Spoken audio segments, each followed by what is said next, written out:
Et bonjour à tous et bienvenue sur le podcast de Bye Bye Patron, le podcast de l'immobilier, de la liberté et des gros billets. Épisode du jour un peu spécial. Alors déjà spécial pourquoi? Parce que j'ai eu la joie, l'honneur, et après 1 an et demi à éviter toutes les possibilités de l'attraper, j'ai eu la joie de choper le Covid. Et donc je suis en quarantaine pendant une douzaine de jours, donc c'est génial, hein, on s'amuse comme on peut et j'ai un petit peu de temps pour faire d'autres choses, bon, je suis pas super malade même si, j'avoue, que je pensais que le vaccin, il avait atténué un peu plus que ça encore les effets.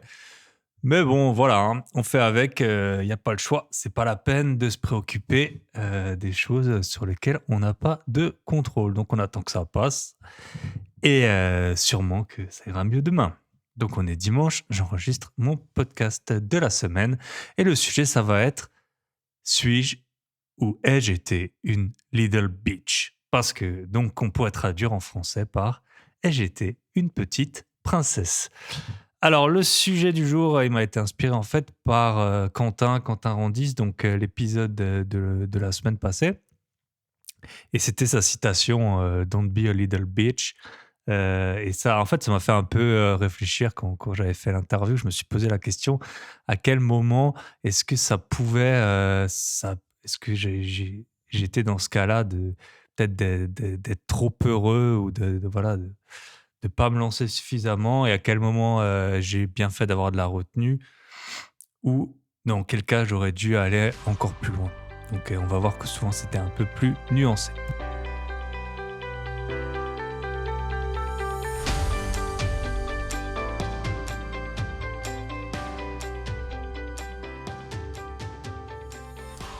Alors bien entendu, dans cet épisode, on va parler de beaucoup de sujets d'investissement. C'est absolument pas des conseils en investissement et c'est à peu près les pires que je pourrais vous donner en ce moment. Parce que là, c'est vraiment une stratégie que j'essaye. Ça fait plus de 10 ans maintenant que j'investis sur divers supports. Et là, j'en arrive seulement après 10 ans à essayer ce type de stratégie sans aucune certitude, en étant juste sûr d'un truc, c'est que c'est très risqué. Donc ne me suivez pas, mais je vais vous expliquer quand même les investissements qui ont payé ou non par rapport à moi et c'est, justement dans ce principe en ce moment dans lequel je suis de tester plein de supports d'investissement qui sont très exotiques, souvent basés sur les cryptos que, que j'en suis également, arrivé à la conclusion que ce serait bien de faire un épisode sur le, «Am I a little bitch?» Donc, là, en ce moment, on peut pas vraiment dire que je le sois. Parce que donc j'ai multiplié les investissements hyper exotiques. Donc je vous avais déjà fait un épisode, c'était je pense vers le mois de mai, sur, les investissements exotiques qui existaient, les montres, les sacs, la DeFi donc ou le stacking de crypto et aussi les prêts entre particuliers. Donc les prêts entre particuliers, je suis toujours dessus. Le stacking ou la DeFi, donc en fait, c'est des comptes épargne crypto qui peuvent être soit sur des monnaies qui bougent pas, donc du stablecoin, soit sur des monnaies qui peuvent fluctuer du type, Bitcoin. Donc ça, je suis aussi dessus, mais pour des montants qui sont assez faibles et donc là, j'ai essayé un peu tous les en fait, j'ai fait appel à la communauté, et on m'a proposé plein de bots, de trading, d'algorithmes, de voilà, sur le forex, donc les, devises étrangères, sur l'or, sur le pétrole, il y a aussi des investissements dans des plants de cannabis légaux qui sont possibles. Donc j'ai fait mes recherches, j'ai passé pas mal de temps à analyser ça, à regarder comment faire, à poser des tickets à droite à gauche.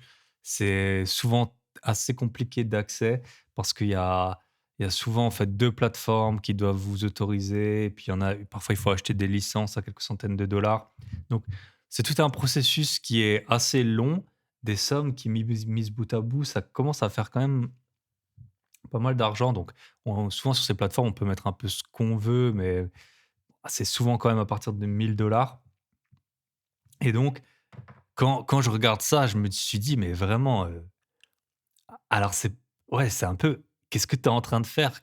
Comment tu en arrives à mettre de l'argent sur des sites, en Indonésie ou je sais pas, il y a des trucs, c'est aux Seych les sociétés, elles sont enregistrées aux Seychelles ou alors c'est des sociétés allemandes, mais qui ont comme par hasard un compte à Chypre. Donc c'est Vraiment, à mon avis, ce qu'il y a de plus risqué dans l'investissement. Mais j'ai fait mes recherches, j'ai passé pas mal de temps à regarder pas mal de témoignages et visiblement, c'est pas de la en tout cas, c'est pas de l'arnaque. Je pense que ça peut s'effondrer du jour au lendemain et on peut découvrir que c'est une arnaque, mais à l'heure actuelle, c'est pas encore prouvé que ce soit des arnaques. Souvent, il y a des services clients qui répondent et cetera. Mais bon, peu importe. Il y a des gens, si vous leur dites, que vous avez posé 100 € sur un truc qui est risqué, ils ont l'impression que c'est la fin du monde et là, bon, bah, c'est un peu plus que ça. Donc sur le coup, là, je pense qu'on peut répondre clairement par la négative à la question, de l'épisode, «Est-ce que je suis une princesse, timorée?» Donc la réponse serait non.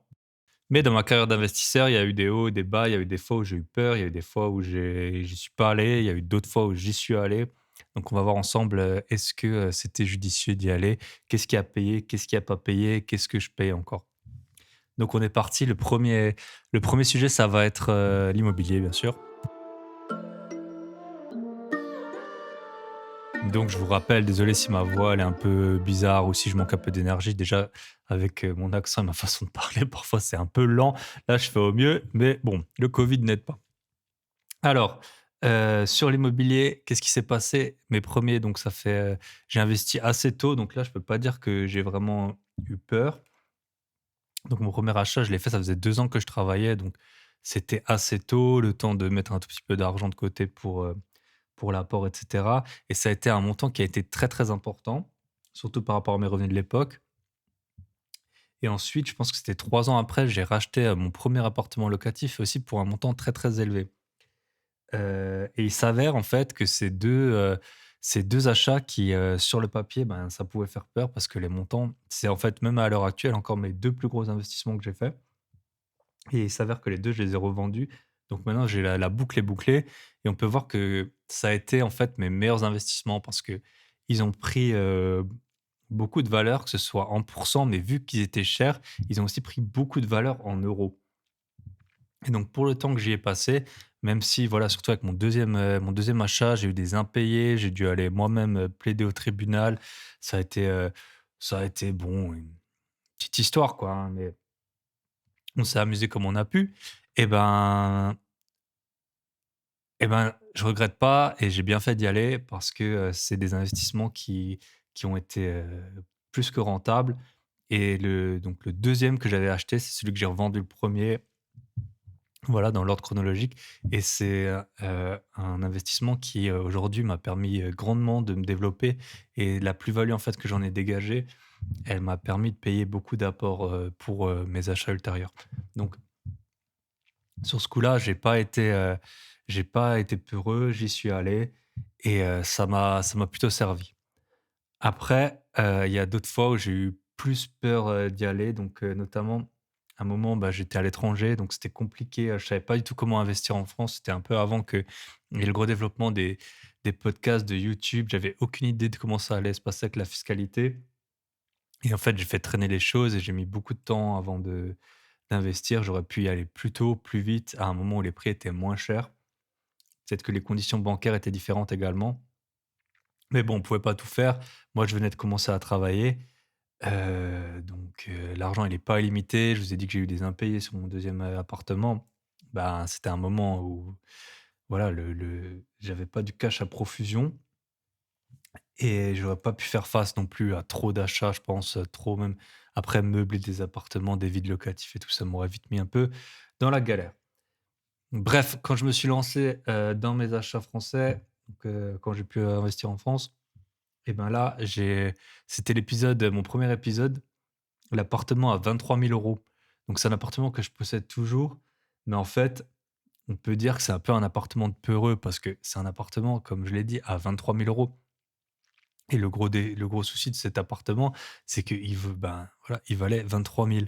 Aujourd'hui, je pense que peut-être qu'il va être valorisé 40 000 € en sachant que j'ai fait des travaux pour 7 000 €. Donc c'est aussi ça le problème. C'est un appartement que j'ai payé pas cher, mais quand j'ai fini par faire des travaux au bout de 2 ou 3 ans de détention et ben peu importe le prix que vous l'avez payé, en fait, c'est un petit studio et dans les appartements, c'est quoi qui est cher? C'est, les salles de bain et les cuisines et ça, que ce soit un studio ou un appartement beaucoup plus grand, en fait, le prix, ça va être grosso modo le même, mais ensuite, vous allez pas pouvoir le valoriser de la même façon quand vous allez le revendre. Donc Ce premier appartement, il va jamais, donc bon, il dégage, une bonne rentabilité quand je le loue, mais après la rentabilité, c'est quelques centaines, enfin, le cash flow, il est de quelques centaines d'euros par mois, peut-être 200 € une fois que j'ai payé les charges, la taxe foncière ou 300, je sais pas. Donc c'était un bon premier investissement en France, mais c'était quand même, maintenant, il y a des fois où je me pose la question s'il faudrait pas que je m'en sépare parce que il va les résultats, ils vont jamais être exceptionnels. Alors si ça se trouve, je vais le revendre le double du prix que je l'ai acheté, mais ça fera toujours que, peut-être 20 000 €. Donc c'est pas ça qui change la vie et en fait, la gestion d'un appartement de 20 donc il fait 17 carrés, bah, c'est grosso modo la même que celle d'un appartement beaucoup plus grand et beaucoup plus cher. Idem, une fois que j'avais acheté cet appartement, j'ai acheté très vite un deuxième. Pareil, je l'avais payé pas très cher, je l'ai acheté 54 000 € et c'est un appartement dans une, petite copropriété de genre de 1900 et en fait, j'ai plein de problèmes avec, on est 3 copropriétaires et au milieu, il y a un type, voilà, déjà, bon, c'est super compliqué, il parle pas du tout ni français, ni anglais, ni allemand. Heu et puis il veut rien payer donc en fait, c'est un peu voilà, l'appartement, je l'ai payé pas cher parce que la copro, elle est pas du tout dégueu, mais elle est un peu quand même, surtout là, on est en train un peu de l'améliorer, mais à l'époque, elle était un peu modeste et ben, par conséquent, vous avez, des propriétaires, qui ont acheté les appartements au même prix.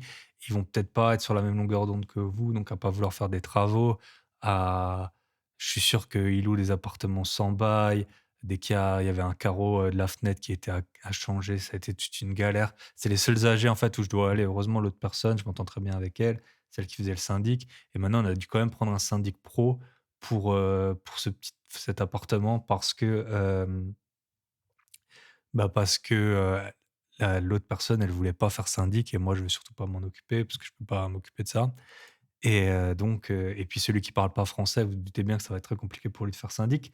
Donc c'est un appartement qui me prend aussi beaucoup de temps. Donc heureusement que j'ai des bonnes relations avec la l'autre, copropriétaire, mais c'est pareil, je pense que je l'ai acheté 54 000. Aujourd'hui, il doit valoir aux alentours de 75 000 €. Tous les mois, il me dégage, je sais pas, peut-être 100 € de cash flow sur l'année une fois qu'on a fait le décompte. Donc d'un côté, j'ai pas été vraiment peureux, mais de l'autre, j'ai pris des projets qui étaient pas très chers. Donc c'était le moment où je faisais mes premiers investissements, une fois que je pouvais en France. Donc c'est des investissements qui étaient pas très chers et qui voilà, quand on compare maintenant le temps que ça a pris par rapport à la rentabilité que ça va dégager, je sais pas si c'était à refaire. Est-ce que je le referais vraiment? J'en suis pas certain. Mais bon, pour l'instant, je les garde. Il y a eu des frais de notaire de payer dessus qui sont souvent élevés, en comparaison des prix, quand c'est des tickets aussi faibles. Par exemple, je pense que c'est au moins du 10 hein, quand on a des achats comme ça de 50 et quelques mille euros. Parce que le notaire, il vous dit toujours: «Oui, il y a des taxes, pourtant les taxes, c'est peu». Mais ces frais de notaire, ils sont quand même élevés. Sur des achats comme ça, les frais de notaire, c'est peut-être quand même 2/5 et pas loin, presque ça s'approche de la moitié des frais totaux que vous allez payer. Alors c'est pareil pour le notaire, à mon avis, c'est le même travail, hein, de faire un acte pour un appartement à 200 000 € ou pour un appartement à 50 000 €. Mais voilà, il y a des frais de notaire qui sont fixes. Enfin, il y a une partie qui est fixe, je pense, parce que ça représente, un montant qui est pas, variable par rapport à enfin, il varie moins que, ce qu'on pourrait entendre, laisser croire, quoi. Donc je les garde, ils tournent, ils me rapportent un peu tous les mois, mais ça a été un peu, voilà, peut-être l'approche prudente, 1 investissements, comment est-ce que je faisais?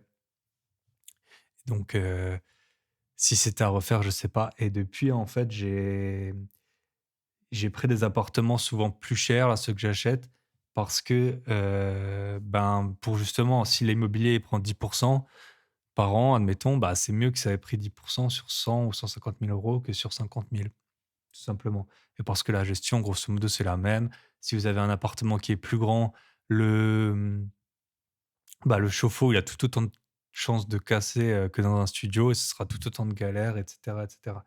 Donc posez-vous la question, je pense, quand vous achetez, des possibilités donc si vous êtes débutant, c'est bien d'acheter un appartement qui est pas cher, Dans tous les cas, c'est bien d'acheter un appartement pas cher, mais il faut aussi voir un peu la prise de valeur potentielle du bien et les limites, qu'il peut y avoir, quoi. Donc de ce point de vue-là, je dirais les choses que j'ai bien faites a posteriori, c'est avoir acheté 2 appartements très chers au départ qui m'ont permis de bien me lancer une fois que je les ai revendus.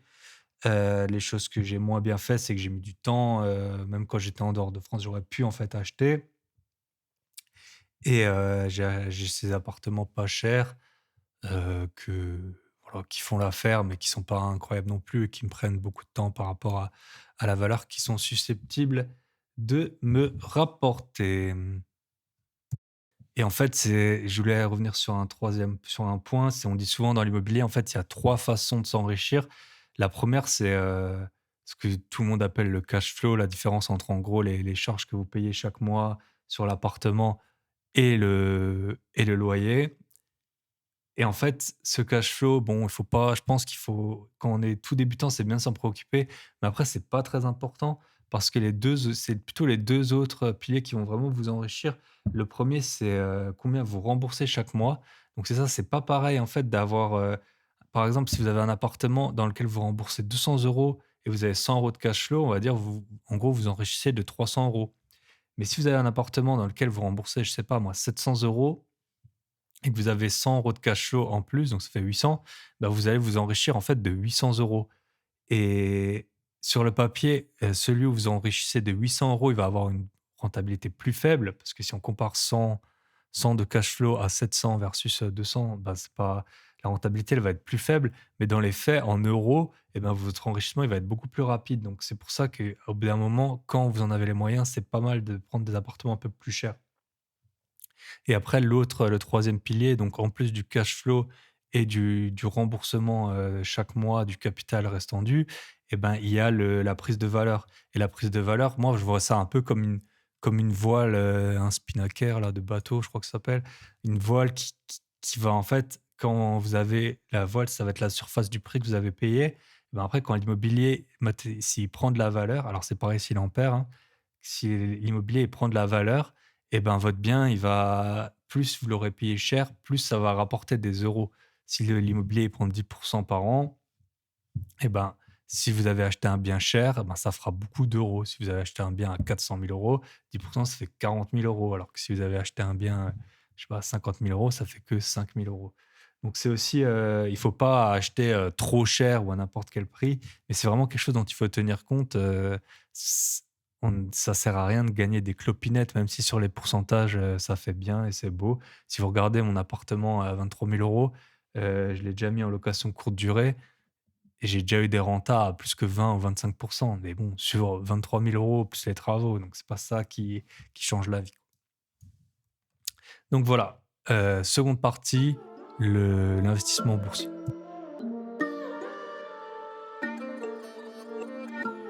Donc contrairement à l'immobilier, la bourse, c'est vraiment pas idiot de s'y reprendre à 2 fois, de bien réfléchir à ce qu'on fait et d'avoir un money management qui est hyper, qui est comment on va dire? Hyper, qui est prévu à l'avance et il faut qu'il soit complètement discipliné. On l'a vu avec Jean Aimé, lui il a des règles et quand il faut couper, on coupe et on se pose pas la question.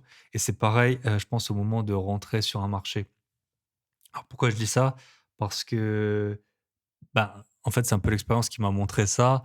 J'ai de la bourse, ça fait, depuis, 2014, je crois, ou 15 que je suis dessus. J'ai eu pas mal, donc j'ai eu bien sûr, la crise du covid, qui est passée par là. Mais même avant, on a eu quand même pas mal de bons petits trous d'air, notamment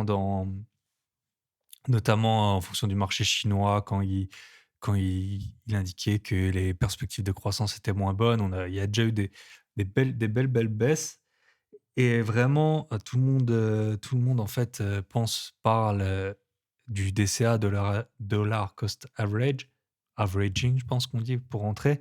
Donc, rentrer tous les mois avec un montant fixe et c'est vraiment, à mon avis, la bonne solution parce que moi, j'ai déjà eu par exemple, je vais vous donner un exemple, je vais vous donner un exemple. Super, super, on va peut-être couper ça au montage. Non, je vais le garder. Hem, En fait, il y a une société qui est très connue qui s'appelle Unibail, URW URW. Donc, Unibail Rodamco Westfield, donc c'est une des plus grosses foncières d'Europe, hein, si je ne me trompe pas. Ils ont des actifs pour plus de 50 milliards d'euros. Et en fait, c'est une foncière, ils ont surtout des locaux commerciaux, mais derrière, c'est de l'immobilier. Et c'est une société qui, à un moment, distribuait je me souviens, je crois que c'était 10,80 € de dividendes par an pour des actions qui cotaient. Vous pouvez aller voir l'historique de cotation. À un moment, elles étaient dans les, je sais pas, 150 euros. Et, et quand on faisait le calcul, c'était quand même pas mal. Ça faisait 150 € l'action, 10 € de dividendes. Voilà, quand tu commences à mettre un peu des gros chiffres derrière, tu te dis, ah ben, il y a quand même moyen de gagner de l'argent, surtout avec, par exemple, moi, un des brokers que j'utilise.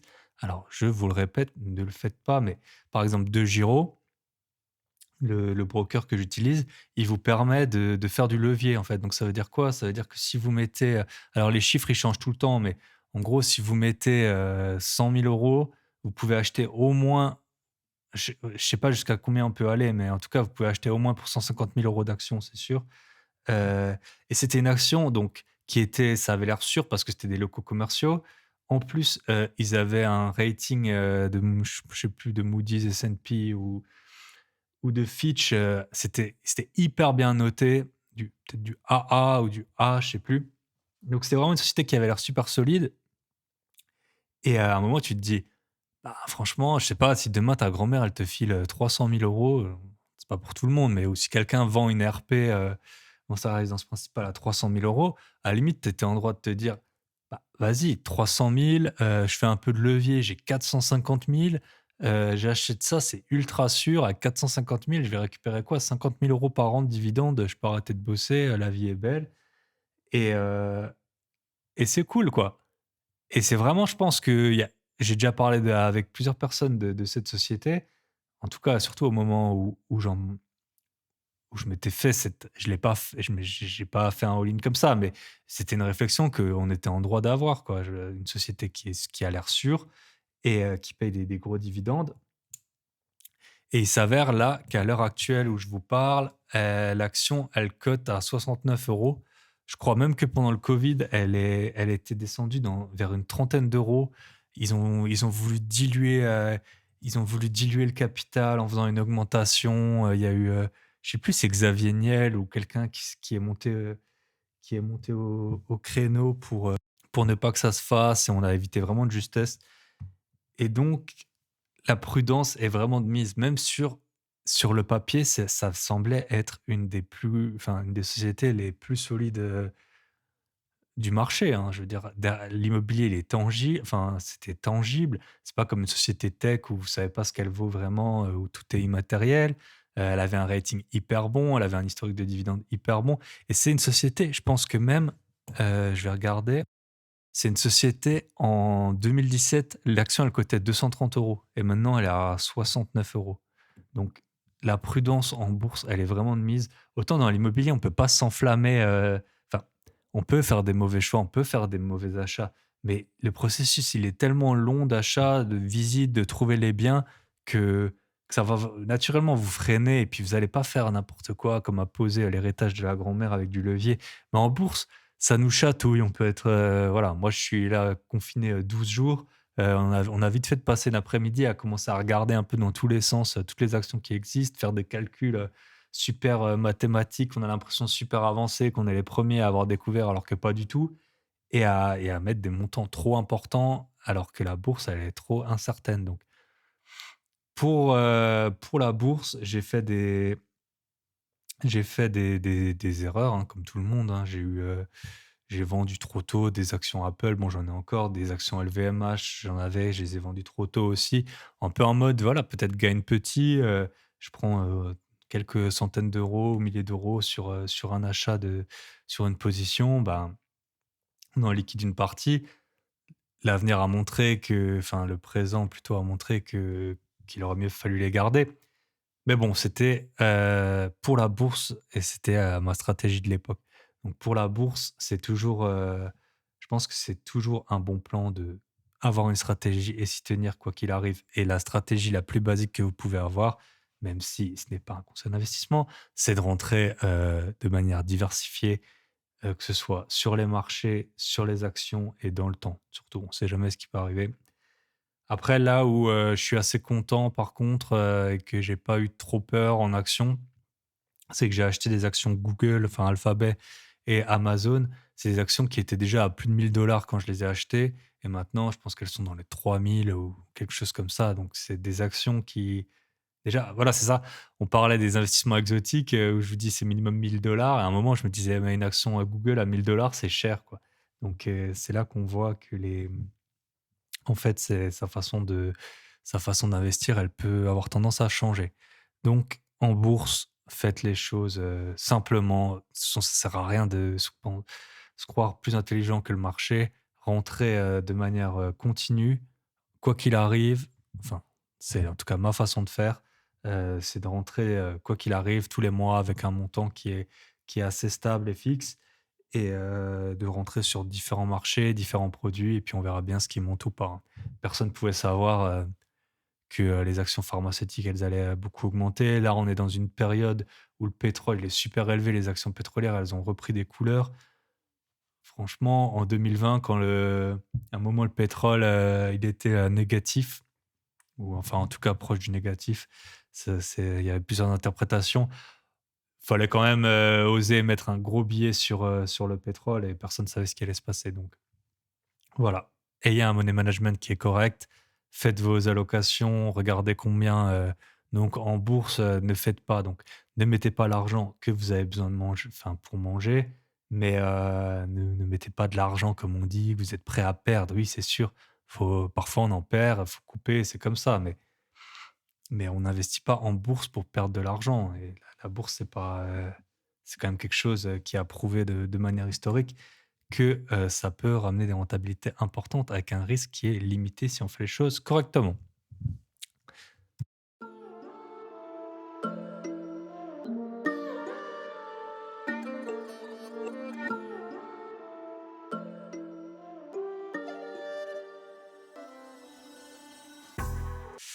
Alors on enchaîne avec, la crypto. Kryptonite, je sais pas. La crypto, alors moi j'étais rentré en crypto en 2017, grâce à mon ami, notamment Sam que j'avais interviewé, il y a quelques mois et là c'était vraiment personne, en parlait à l'époque, encore. Enfin c'était vraiment les tout débuts et j'avais mis 5 000 €, je m'en souviens. Et ça me paraissait complètement, là, j'avais l'impression d'y être allé vraiment, quoi. J'avais pas fait semblant. Quelques mois après, j'avais des amis, ils étaient là, ils étaient rentrés avec 200 € sur le bitcoin. Moi, j'avais mis 5 000 €, j'étais très fier de moi et en fait, ces 5 000 €, ils étaient vite, au bout de quelques mois, devenus 30 000 €. Donc j'étais très content avec ça et il s'est avéré que début 2018, les marchés, ils ont crashé et puis ça a baissé et parce que bien sûr, c'était pas de 5 000 à 30 000, genre 5 000, 6 000, 7 000, 8 000. Non, c'était 5 000, 7 000, 6 000, 4 000, puis ça remontait à 10 000, puis ça rebaissait à 8 000, puis ça donc quand il y a eu les premières baisses, je me suis pas inquiété parce qu'en fait, on était super à l'aise avec ça. Ça arrivait tout le temps les baisses donc et puis en fait, ça a baissé, puis c'est plus jamais remonté, pendant toute l'année 2018 et fin 2018, j'avais liquidé, toutes mes positions. Pour plusieurs raisons. La première, c'était que j'étais en train d'acheter beaucoup d'immobilier, donc il me restait 9 000 €. Donc j'estimais que c'était, mieux 9 000 €, que c'était mieux investi sur les marchés, sur l'immobilier et puis, avec 9 000 €, vous payez l'apport, en fait, d'un appartement que vous allez louer, 500 € par mois. Donc si on met ça de cette manière, on se rend bien compte que ça fait quand même déjà une rentabilité pas mal sur l'argent qu'on a vraiment décaissé.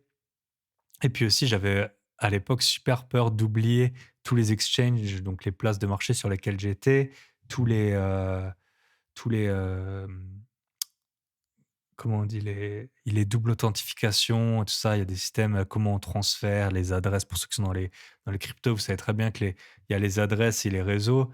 C'est quelque chose quand on est souvent sur les cryptos, ben, on s'y fait facilement, mais pour ceux qui y sont pas, En gros, vous avez des adresses, si vous trompez d'une lettre dans l'adresse, l'argent il est perdu et si vous vous trompez de réseau, même si vous envoyez de la même devise à la bonne adresse et que vous avez choisi le mauvais réseau, l'argent il est perdu également.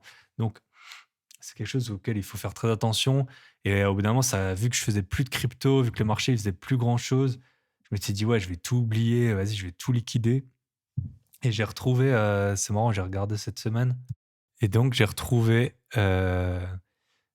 une vente que j'ai faite le 4 novembre 2018. J'ai vendu, 12,99 Ethereum pour en tout, donc les 12 en tout, pour 2 245 € et à l'heure où je vous parle, un Ethereum, ça vaut 3 900 €.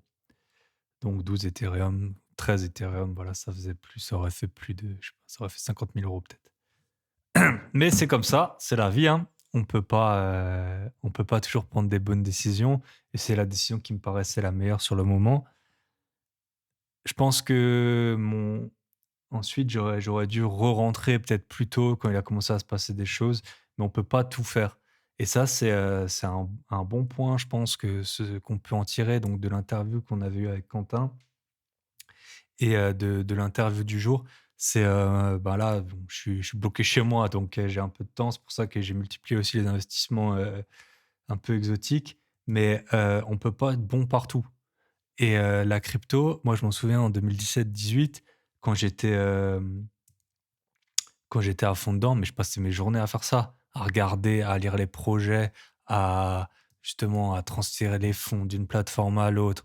La nuit, je me réveillais. À l'époque, on mettait tout sur Blockfolio, là, je sais pas si ça se fait encore, je crois, j'ai pas l'impression. En fait, tu mettais toutes tes transactions, vu que ça venait de plusieurs places de marché, à combien tu avais acheté, tout sur Blockfolio. Puis la nuit, je me réveillais ou le matin, c'était le premier truc que je regardais, combien mes cryptos, elles avaient bougé. Parce que pour les gens qui sont pas sur le marché des cryptos, les cryptos, elles bougent, tout le temps. Elles sont cotées en continu et donc la nuit, le jour, tout le temps, tout le temps, tout le temps et c'était en train un peu de me rendre dingue et quand je parle avec les gens qui sont sur les cryptos, tout le monde a un peu ce biais ou enfin, il faut vraiment avoir mis un peu en place des règles de quand on achète, quand est-ce qu'on n'achète pas pour se rendre compte, pour essayer de limiter, la charge mentale, comme on peut dire, des cryptomonnaies.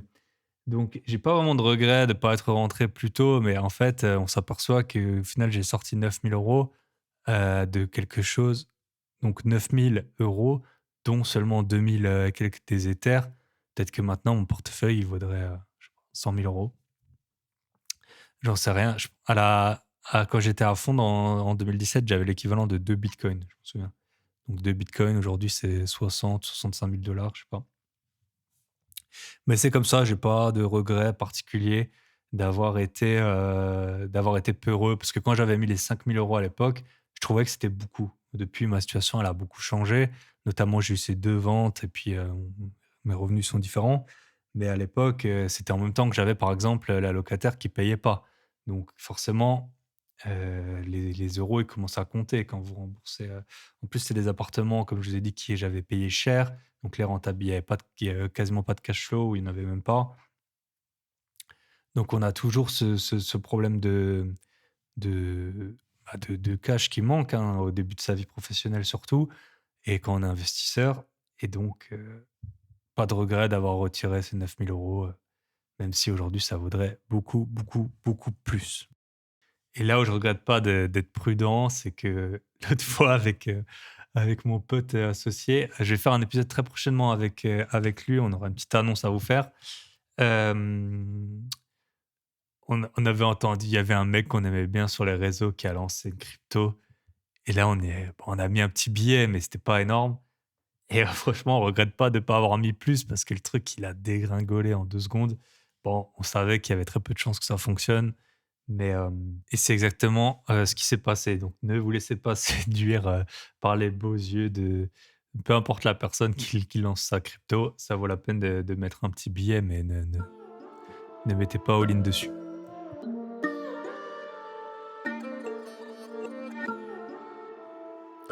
Donc en fait, je me suis posé la question de comment mettre le curseur au bon endroit pour éviter d'avoir un comportement peut-être trop heureux et d'où est-ce que ça venait qu'on ait, pas forcément toujours qu'on puisse avoir des biais qui vont nous pousser à prendre les mauvaises décisions.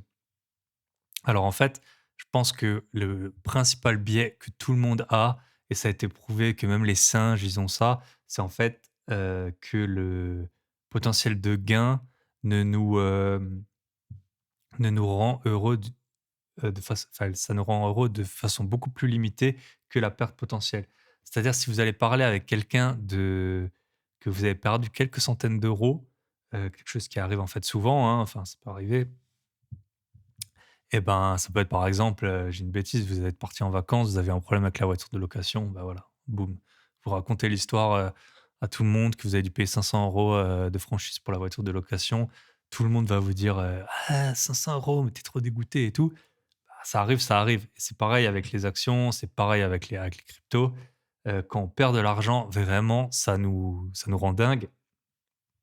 Et pourquoi? Bah, c'est ancré en fait, je pense dans alors là, visiblement, le cerveau reptilien n'existe pas, ce serait une fausse croyance ou je sais pas. Mais en tout cas, c'est ancré au plus profond de l'être humain et je pense de pas mal de mammifères que pour beaucoup de gens, perdre, c'est mourir en fait. Pendant, toute la durée de l'évolution, bah, perdre, ça voulait dire mourir. Ça voulait dire que si tu voyais, je sais pas, une banane qui traînait à un endroit un peu dangereux, bah, si tu la chopais, tu avais juste mangé pour un jour, mais si tu la chopais pas, bah, tu étais mort. Donc enfin, si tu la chopais et que ça se passait mal, tu étais mort. Donc c'est pour ça que les gens, ils ont une très, très grosse aversion. Ils ont peur, voilà, des marchés, ils ont peur de l'incertain, ils mettent tout leur argent dans les livrets A, dans les assurances vie, des trucs qui ont l'air super sûrs parce que même quelques centaines d'euros de pertes, ça va pouvoir les rendre dingues. Alors que j'ai déjà parlé à des gens qui ont fait des centaines de milliers d'euros de gains, sur de l'immobilier ou sur des cryptos et ça se voit qu'en fait, ça les fait pas plus enfin, ça leur a pas apporté tant de plaisir que ça, donc c'est la peur, elle vient déjà de ça, du biais qui est complètement, ancré en nous de éviter à tout prix la perte.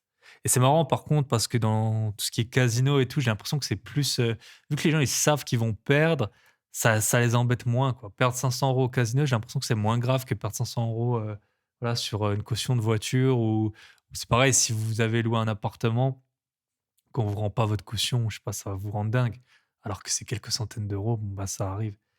Et donc c'est la 1re, «croyance» entre guillemets qu'il faut dépasser, mais sans après pécher par excès de confiance, mais c'est vraiment de se dire que gagner 100 €, c'est aussi bien que enfin, c'est comme enfin, perdre 100 €, ça doit être aussi grave que gagner 100 € peut vous rendre heureux et «heureux» entre guillemets, bien sûr, c'est de l'argent, mais essayer d'avoir un peu cet équilibre entre les 2, et c'est ça qui vous permettra de vous lancer. C'est ça qui a fait que maintenant là, j'ai posé, un peu de l'argent sur des placements exotiques parce que, le potentiel de gain, alors c'est sûr que si je perds l'argent, ça va m'embêter. Mais en fait, je l'ai mis maintenant déjà sur tellement de plateformes et si ça fonctionne et ben, c'est quand même, ça va être vraiment quelque chose de bien et puis j'aurais vraiment découvert, des nouvelles façons d'investir. Donc, j'ai essayé justement de vraiment peser le pour et le contre. Bon, si je perds, ça va m'embêter, je serai pas content, mais ce sera pas la fin du monde aussi parce que j'ai mis sur plusieurs plateformes et que j'ai pas mis un montant très important. Et et après si je gagne, ben, je me suis un peu projeté. Je vais sûrement, si ça se passe bien, je pense que je vais en sortir une partie pour m'acheter un petit truc, enfin, ou faire des cadeaux, je pense, à des gens. Donc c'est ça, essayer d'équilibrer le pour et le contre. Et c'est comme la bourse, voilà, la bourse, on sait, tout le monde vous parle de crash tout le temps, mais la bourse en général, ça monte. À long terme, ça monte. Donc on peut avoir peur des crashs, mais c'est pas forcément pour ça qu'il faut ne pas y aller. Ce qu'il faut, c'est y aller de manière, raisonnée et intelligente. C'est pareil pour les appartements, vous pouvez avoir des impayés, vous pouvez avoir des dégradations, mais il y a plein de gens qui sont enrichis en étant investisseurs immobiliers et les gens qui ont fait les choses correctement, qui n'ont pas pris des projets trop gros, qui n'ont pas acheté n'importe quoi, en général, ils sortent avec plus d'argent qu'ils en ont dépensé. Donc, essayez vraiment d'avoir une approche qui est, on va dire, rationnelle et de vous dire que si vous perdez, ben, vous perdez que de «l'argent» entre guillemets, donc c'est pas si grave et par contre, si vous gagnez, ben, c'est quand même bien, vous allez gagner grâce à vos investissements. En plus, nous, on parle, bon là, on avait parlé d'entrepreneuriat avec Quentin. Par exemple, Quentin, lui, il avait, dépensé, un moment 100 000 € au salon du fitness et après ils étaient très proches de la faillite. Bah, là, ça faisait un an en fait, qu'il mettait au point la recette. Il habitait, chez sa maman, il dormait sur son canapé. Voilà, là, si tu perds 100 000 €, en plus c'était des proches qui lui avaient prêté, c'est quand même beaucoup plus compliqué, tu entre guillemets «perdu un an», même si tu en retires probablement quelque chose, mais tu as passé un an là-dessus, tu as aucun résultat et en plus, bon, bah, voilà, tu as pris de l'argent à des proches. C'est pas du tout la même situation que perdre 1 000 ou 5 000 € en bourse, quoi, hein, donc voilà, peser le pour et le contre, regarder, ce qui peut mal se passer, quel serait l'impact si ça se passait mal et essayer de regarder aussi ce qui peut bien se passer.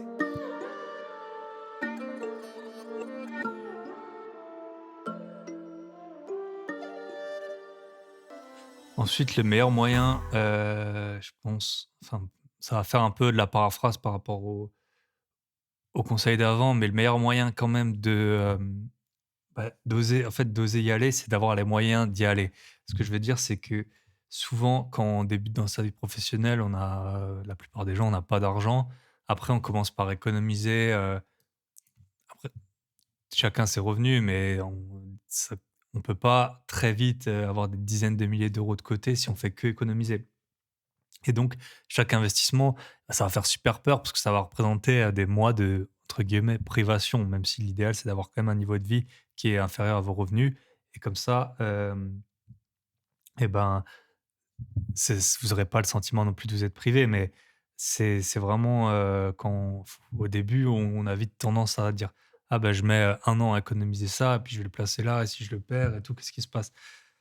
Pour moi, en tout cas, tout a changé dans ma vision des investissements quand j'ai revendu, mon premier bien ou arbitré comme on dit, comme on dit dans les podcasts ou, sûrement dans la vraie vie. Moi, j'appelle ça juste vendre.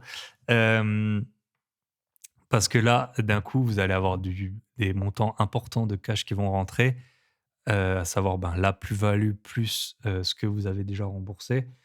Et une fois que vous êtes là, ça, c'est clairement de l'argent dont vous avez pas besoin, sauf si vous avez vendu votre résidence principale et qu'il vous faut un autre toit. Mais sinon, bah, en fait, c'est là où vous allez pouvoir commencer à prendre des «risques» entre guillemets parce que c'est de l'argent dont vous avez pas besoin. Si vous le placez intelligemment, il va faire des petits rapidement.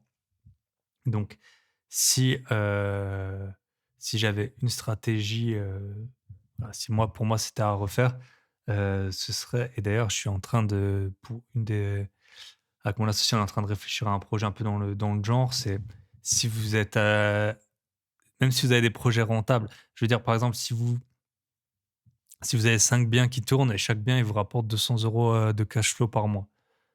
Bah, 200 € de cash flow par mois, ça fait 1 000 € par mois, ça va pas vous changer la vie, hein. Vous allez pas non plus, faire des investissements de fou avec ça, hein. Même en bourse, on dit qu'on sort du 8 par an. Donc ça veut dire que si vous sortez 1 000 € par mois, au bout de 8 ans, peut-être vous allez avoir les 100 000 € et là, vous allez avoir 8 000 € seulement qui vont tomber en plus de plus-value potentielle.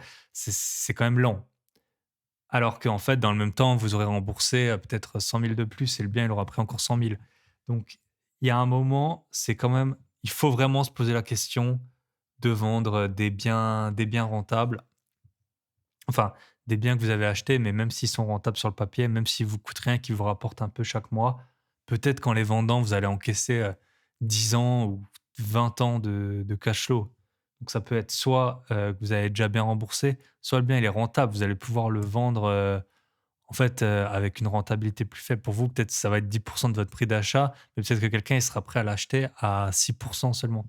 Et donc, je donne un exemple, si vous l'avez acheté 60 000, vous le louez 6 000 par an, donc 500, par mois.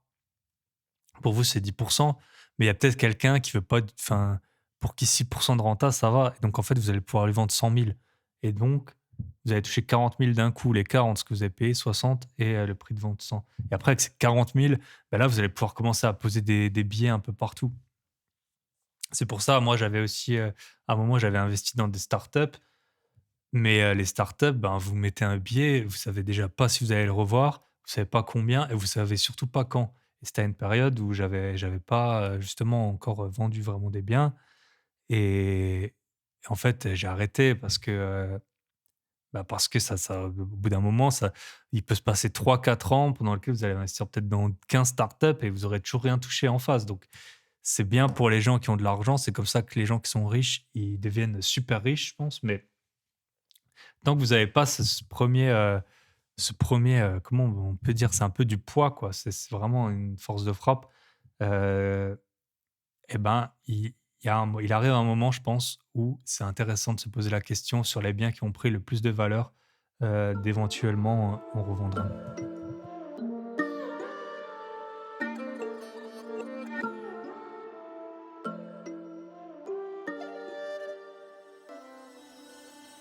Et enfin, le dernier point que je voulais aborder avec vous, c'était, sur l'argent. En fait, il y a plusieurs aspects.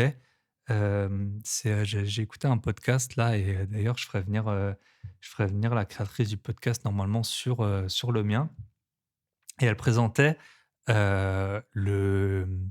l'argent de plusieurs façons. En fait, l'argent, on peut le gagner, on peut l'investir, on peut le dépenser et on peut l'épargner. Et c'est 4 compétences qui sont complètement différentes. Par exemple, vous allez avoir des gens qui vont très bien gagner leur vie, mais qui vont tout dépenser. Et c'est très courant en fait, hein, d'avoir des gens, par exemple, si vous êtes d'une classe sociale élevée, vous pouvez, on avait vu avec, Thomas de Mon Budget Zen que, lui, il avait parlé du livre de Millionaire Next Door et dans ce livre, il explique par exemple que les chirurgiens aux États-Unis, ils ont souvent, très peu de patrimoine parce que, c'est des cliniques privées et ils doivent être complètement dans le paraître, ils doivent avoir la belle clinique, la belle voiture. Bah, forcément, si vous faites opérer, vous n'avez pas envie que, heu, que votre chirurgien, bah, il se pointe en 205, défoncé, le matin, mal fringué et tout ça. Donc eux, c'est toujours une course, une fuite en avant et donc gagner de l'argent ne veut pas dire avoir un gros patrimoine. Ensuite, il y a des gens qui épargnent beaucoup, on en connaît tous, en fait, c'est des radins. Enfin, il y en a qui épargnent intelligemment, mais il y en a, c'est juste des radins et les radins, ils vont avoir une grosse, capacité d'épargne, mais ils vont pas avoir, souvent, ils sauront pas comment l'investir et du coup, ça, c'est encore une autre compétence, c'est, comment investir l'argent. J'en avais parlé une fois dans un épisode qu'il y avait un jour où moi j'étais en train de ou c'était quand on m'interviewait, je sais plus. Un jour, j'étais en train de je devais signer le lendemain pour un appartement qui allait me rapporter, 500 € de loyer par mois et j'avais un bon ami à moi qui m'expliquait, dont la réputation c'est qu'il est radin, qui m'expliquait qu'il allait, toutes les démarches qu'il avait fait pour récupérer 200 ou 300 € de tickets d'avion. Qu'il est allé au tribunal et tout et lui, par exemple, il a pas d'investissement immobilier alors qu'il pourrait très bien en avoir. Enfin, il pourrait très bien en avoir beaucoup et parce que lui, en fait, il se focalise vraiment que sur épargner, épargner et ne rien dépenser. Ensuite, il y a dépenser de l'argent, bah, c'est forcément, c'est une compétence. Alors, on a l'impression que tout le monde peut en dépenser de l'argent et bien sûr, mais il faut savoir mettre le curseur au bon endroit. Je vous donne des exemples. Déjà, la vie, elle passe vite, hein, elle est courte. Donc si vous aimez voyager, et ben, moi, je vois beaucoup de gens sur Instagram. Alors, chacun a des niveaux différents de sa vie, mais il y a beaucoup de gens sur Instagram, ils se privent de tout pour, heu, pour le futur en disant: «Voilà, je mets de côté pour ma retraite», je sais pas quoi. Mais il y a un moment, il faut aussi vivre les années, qui sont en train de passer. Il faut pas se priver de tout. Il faut juste, je pense, faire des dépenses qui sont en corrélation avec, vos envies et puis les choses qui vous font plaisir. Et après, il y a aussi, les en fait, l'argent qu'on dépense, quand on est, quand on veut investir. Il y a une vidéo, et puis je l'ai vu dans je crois dans Envoyé spécial, là, il y a un gars, j'ai plus retenu son nom, mais qui parle du mouvement FIRE. Donc, FIRE, c'est le mouvement qui vient des États-Unis, donc, d'indépendance financière et de retraite anticipée. Et bon, chacun sa vision des choses, mais moi, quand on l'écoute là, le personnage, pendant 10 ans, le mec, il a rien fait et je crois qu'il avait même pas de copine, donc il s'est séparé à cause de ça et il allait jamais au resto, il allait pas en voyage, il allait habiter en colocation, enfin, il a vraiment tout sacrifié. Alors maintenant, il est très content, tant mieux pour lui, mais peut-être que, lui, il avait mis le curseur, trop bas au niveau des dépenses et surtout, quand on pense aussi, vo j une dépense en fait, qui fait très plaisir, c'est généralement quand on offre quelque chose à quelqu'un et si tu commences à couper ça, ta vie elle est compliquée. si tu achètes pas, voilà, des je sais pas, des fleurs pour ta femme parce que ça coûte trop cher et ben ta vie, ta vie, elle va pas grandement s'améliorer avec les 20 € que tu as mis de côté. Donc et un peu dans le alors les entrepreneurs, ils ont plus l'habitude, mais même nous en tant qu'investisseurs, par exemple, moi je suis abonné à des newsletters, d'analyse de bourse, donc ça a un coût, de plusieurs centaines d'euros, par an. Mais voilà, vu que je pose de l'argent en bourse et que mon temps, il est aussi limité, ben, parfois je préfère dépenser et avoir une analyse qui est bien faite. Après, je me fais mon propre avis et c'était un peu pareil avec, Nathan. Donc, Nathan, bah, je suis pas affilié, hein, à sa plateforme, mais là, il a un programme dans lequel il vous conseille. Moi, j'ai souscrit au programme, après avoir fait le podcast et heu et j'en suis plutôt satisfait pour l'instant. Donc c'est pas un conseil non plus, vous faites ce que vous voulez avec ça. Mais il faut aussi savoir dépenser de l'argent pour en fait mieux investir et qu'après, a posteriori, ça nous en rapporte. Donc c'est vraiment ces 4 aspects des finances qu'il faut réussir à maîtriser. Donc je vous répète, c'est les dépenses, l'investissement, l'épargne et la façon dont on gagne et d'un peu tout équilibrer. Et c'est vraiment pas évident, mais c'est que comme ça que qu'on peut faire les bons choix et mettre le curseur au bon endroit de est-ce qu'on peut appeler ça de l'audace ou de en tout cas la façon d'entreprendre et d'y aller et de se lancer. Et je vais finir, mon podcast en fait par une histoire, d'un ami à moi, que j'ai apprise là il y a pas longtemps parce que, avec le covid, on s'était pas vu pendant 1 an.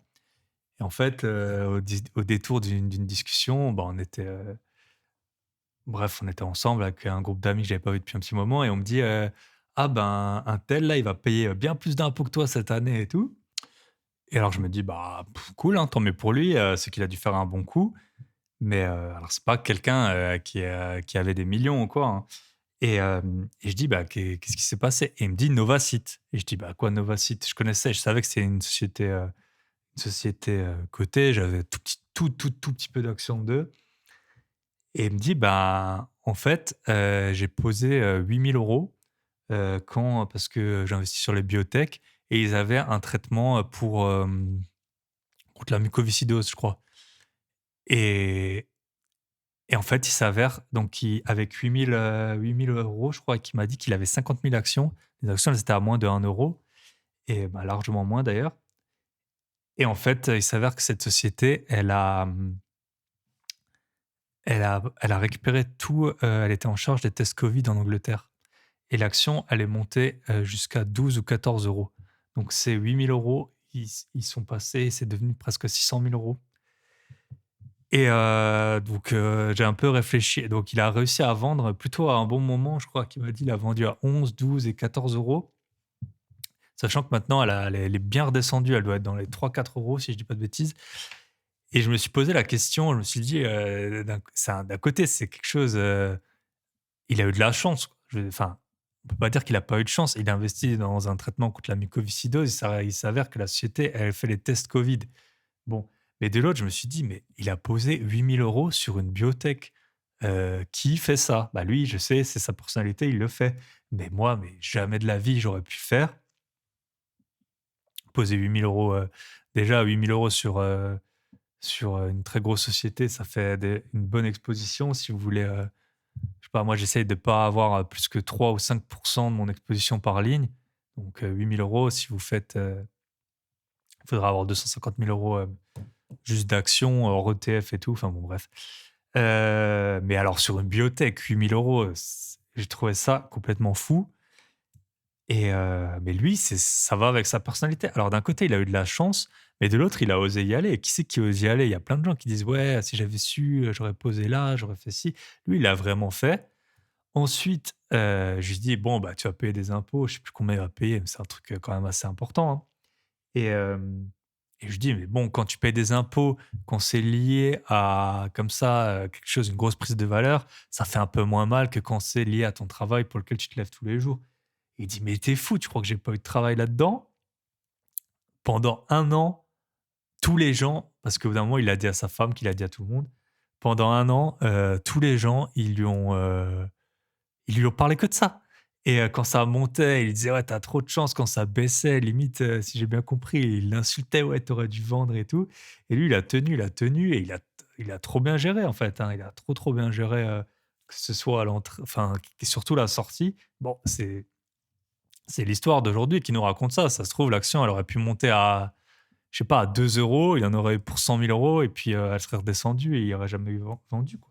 Mais lui, il a fait, ben, un super bon coup. Et parce qu'il a osé y aller, quoi. Il a osé y aller, c'est peut-être une chance qu'il aura qu'une fois dans sa vie et tous les gens n'auront pas ça, mais là, quand vous avez 50 000 actions, que vous avez payé 8 000 € et que l'action elle vaut 14 €, ça fait 700 000 €, hein. 700 000 €, je pense que ça change une vie pour tout le monde. Ben, en tout cas, bravo à lui et c'est pas la première fois que j'entends une histoire comme ça. J'ai entendu une autre histoire, d'un pote à mon associé qui a mis 5 000 € sur une crypto. Pareil, c'était un artisan, et puis la crypto, elle s'est envolée. Bon, voilà. Moi, je trouve que c'est beaucoup d'argent, heu, 8 000 ou 5 000 sur un truc super spéculatif. Ils ont osé y aller et ça a fonctionné. Mais si par exemple vous avez, 200 000 € de côté, parce que vous avez fait des bonnes ventes, vous avez arbitré un bien et posé du 3 000 à 4 000 € sur des trucs un peu, comme ça, un peu spéculatifs, sur une partie assez faible de votre portefeuille, je sais pas 20 000 €, c'est pas forcément quelque chose d'idiot quand on voit justement le risque gain, quoi. Donc c'était les bonnes histoires, de pour terminer cet épisode. J'espère qu'il vous aura plu. Je l'ai fait dans des conditions un peu compliquées. J'ai quand même, une assez petite forme. Pour, juste terminer l'épisode, je suis en train de faire un bootcamp, une sorte de stage de podcast en ce moment. J'ai commencé cette semaine. C'est assez cool. On est un petit groupe de 10 là et puis on a plein d'intervenants, qui viennent, qui nous expliquent, plein de trucs sur les podcasts. Bon, je suis très content et c'est pareil, on en parlait, voilà, de dépenser de l'argent pour faire des choses. Le podcast, ça me rapporte rien, ça me coûte plus parce qu'en fait, j'investis, j'essaye tous les trucs des gens, que j'interviewe là. Donc Nathan, j'ai pris son truc. Quentin, je lui ai acheté sa protéine là pour la goûter et mais le petit bootcamp de podcast, ça coûte aussi de l'argent. Mais voilà, il y a un moment, il faut, comme je vous disais, savoir dépenser son argent de la façon qu'on estime utile. Moi, le podcast, ça me prend du temps, chaque semaine et donc j'ai envie de progresser et puis de vous apporter, des contenus de qualité avec la qualité qui s'améliore et donc c'est pour ça que je fais ce stage et c'est super, super intéressant d'échanger avec d'autres podcasteurs parce que c'est vrai que dans la vie, on n'a pas un gros entourage, dans la vie réelle de podcasteurs. En tout cas, moi, je n'en ai pas. Voilà, je vous souhaite une bonne semaine à tous. Sûrement que la prochaine fois que vous m'entendrez, eh ben, j'aurai pu sortir de chez moi, tout ira pour le mieux. Je vous souhaite une bonne semaine et n'oubliez pas, si le concept de la retraite à 65 ans vous paraît peu tentant, pensez à multiplier les investissements. Bye bye.